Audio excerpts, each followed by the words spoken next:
taking charge of his life and becoming unstoppable no matter what kind of background you come from.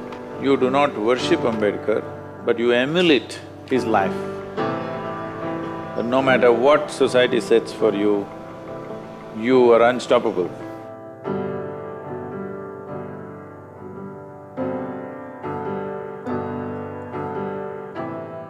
See, unfortunately, all leaders are being appropriated by somebody. If you say Sardar Patel, Congress will say he was a congressman, why are you talking about him? If you say Ambedkar, they say he was a Dalit, why are you talking about him? All the people who worked for this nation, their being inspiration for everybody in this country is important, somehow.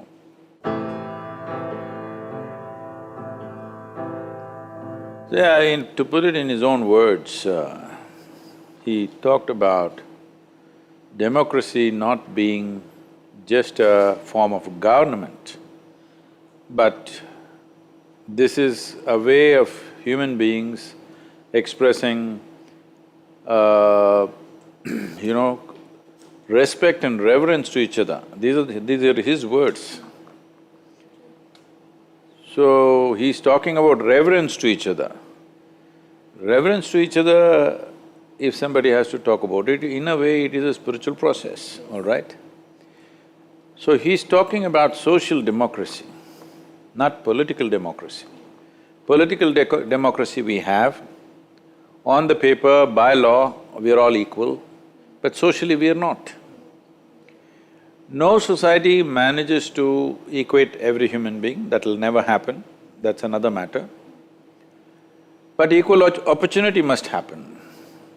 Equality may not happen per se, but equal opportunity must happen. Unfortunately, that's still yet to be achieved. Though by law, all of us have equal opportunity, socially, we still don't have equal opportunity. Variety of people are in many ways eliminated from this opportunity or not available for this opportunity to reach them. For that to happen, it's most important that… See, spiritual process means just this, that your identity is not with your body. Once your identity is not with your body, it's not about parentage anymore. It's not about pedigree. The privileges of pedigree must go. Only then there will be a social democracy. But privileges of pedigree are still continuing. Who is your father is still of some consequence. This must go. Who my father is not your issue. That may be a personal issue for me. Nothing to you. Who I am is all that matters to you. This has to come in the society, it's not happened yet. We are in many ways practicing feudalism through a democratic system. Why whenever there's an election, there's so much talk about caste, creed, religion, who you pray to, what caste you belong to, what does it matter? But it matters because we are practicing feudalism through democratic means. Everybody knows if you get this caste, what is a percentage, if you get that religion, what is a percentage. Ambedkar's vision was a social democracy, not just political democracy, because political democracy, any democracy for that matter, is an endless debate and a confusion. It is worthwhile only when we achieve social democracy. Only political democracy is actually an impediment in many ways. Well, we don't get there straight away, we have to have political democracy first and then reach out to social democracy, that's what we are doing. But after 70 years, I would say we're going a bit slow. So you are a man, you are a woman, you are this, you are that, what caste, what creed, doesn't matter, that's what he's trying to bring about. Unfortunately, still Dalits have equal rights by law, but socially we have not achieved it. Still the same level of discrimination is happening. The poignant story that he talks about in his life when he was 9 years of age, when he traveled from a village to go to some place where his father was working, near Pune or wherever. This 9-year-old boy and his rest of his family traveling, when they got off in the railway station, they were not allowed to stay in the waiting room. No bullock cart was willing to take them to the destination. And after much haggling, some bullock cart wala decided to take it, but he puts them on the bullock cart and prefers to walk, because he does not want to sit on the bullock cart along with these people, because at that time it is believed that you will be polluted by their contact. Unfortunately, the same reality continues in rural India, if not to the same extent, but it continues. Still this idea another human being's touch could pollute you, or even their shadow falling upon you could pollute you, unfortunately continues to this day. As a generation of people, we must put an end to this now, because the very idea of India as a republic will fail if we do not fix this.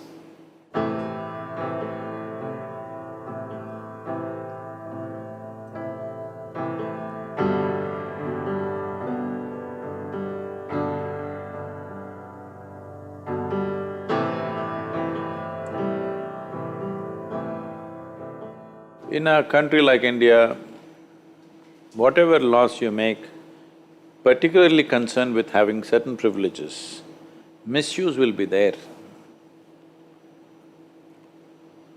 We have to weigh between use and misuse.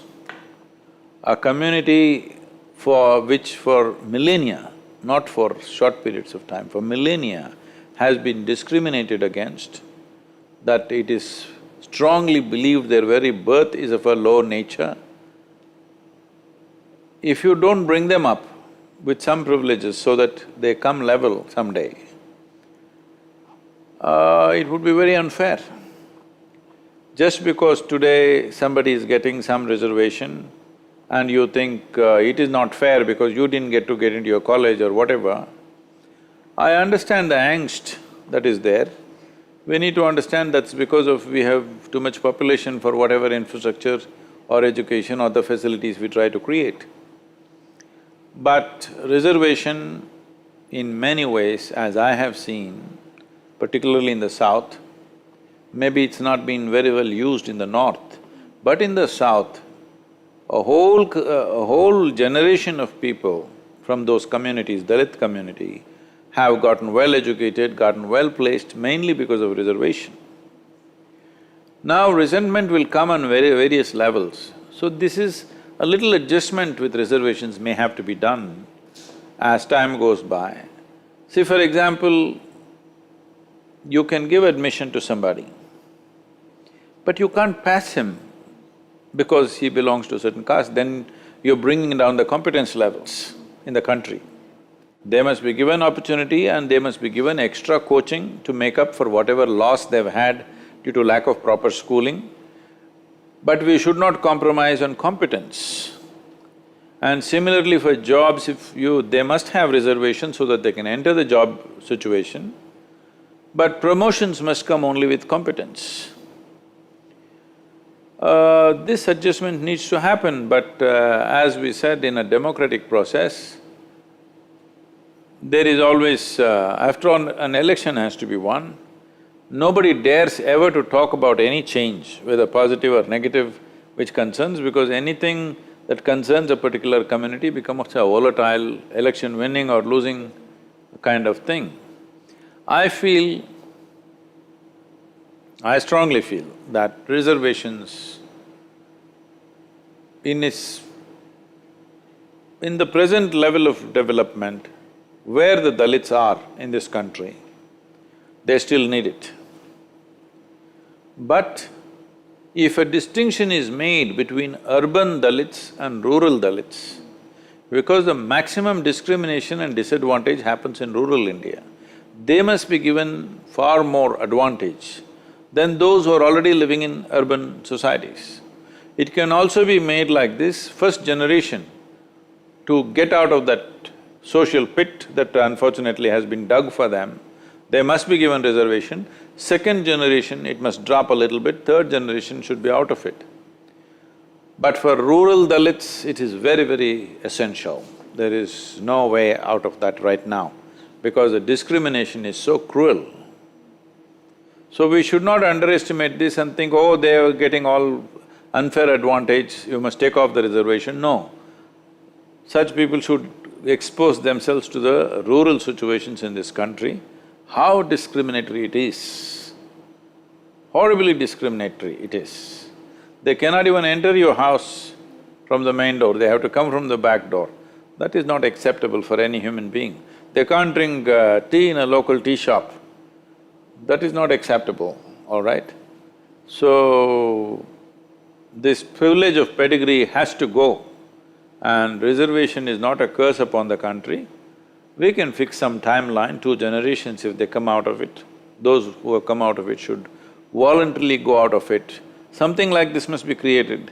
Dalits who have come out of it should share the reservation with those who have not come out of it. I mean, this is from responsibility only. See, these privileges we must understand are because of a certain existing injustice. We should not make the privileges themselves into another injustice. So, we need a more conscious society for that. We should stop looking at people as this community, that community, because all of us have only one vote.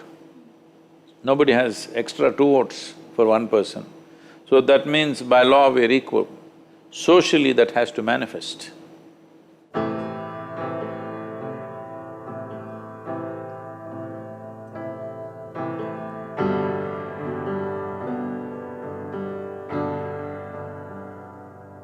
See, Ambedkar is a stellar example of taking charge of one's own life.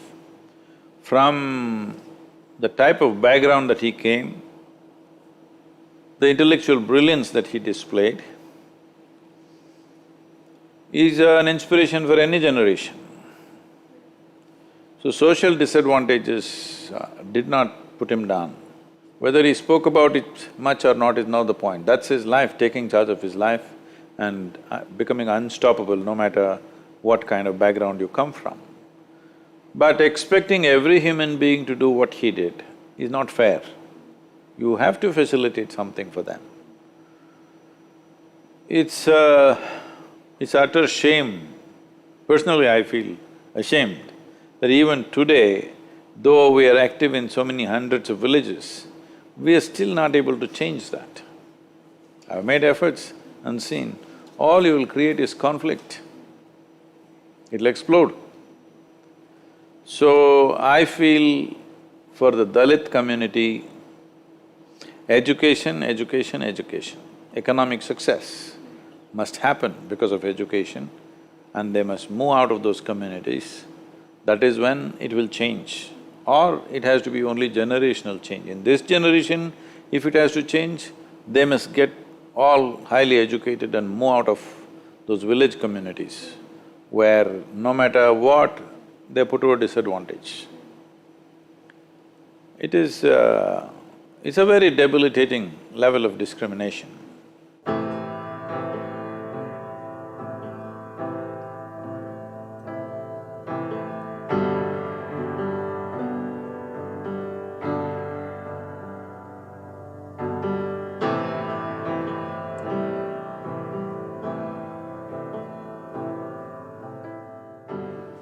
Though this culture has been steeped in spirituality for thousands of years, and always we've been told our life is our karma, that means our life is our making. In spite of that, in the last few hundred years, we have become such a helpless lot. I would say this is the consequence of being an occupied nation for nearly 1,000 years. Unless you succumb to somebody up there, there's no way you can survive. I think that's gone so deep into Indian psyche. And when a good leader comes up, when a capable leader comes, when a competent leader comes there, what he needs is many layers of leadership. Instead of that, what he gets is worship. what is he going to do with his worship? Unfortunately, we have not created those many layers of leadership because this is the psyche of an occupied nation, especially when it remains occupied for hundreds of years, where people slowly understand if you put up your head, you'll lose your head. Best thing is to put down, mind your own business and get away. If you want something, suck up to somebody who's sitting up there. This has gone very, very deep into us. I think in many ways Ambedkar fought against that do not create demigods out of leaders, political leaders.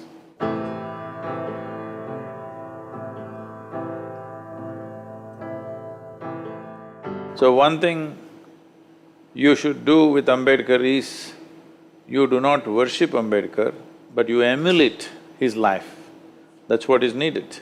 Instead of emulation, he is getting what? Worship.